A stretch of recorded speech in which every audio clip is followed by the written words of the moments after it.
يا رب وقد ضاقت سبلي والتف ظلامي من حولي، ومشيت صراطا يتلظى. سلم يا رب من الهول، فاخرجني لحولك من حولي، واجعل لي نجاة في قولي.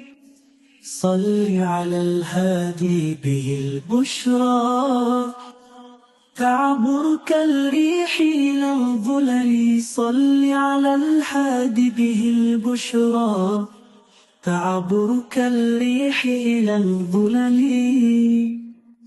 صل على الهادي به البشرى، تعبر كالريح إلى الظلل. صل على الهادي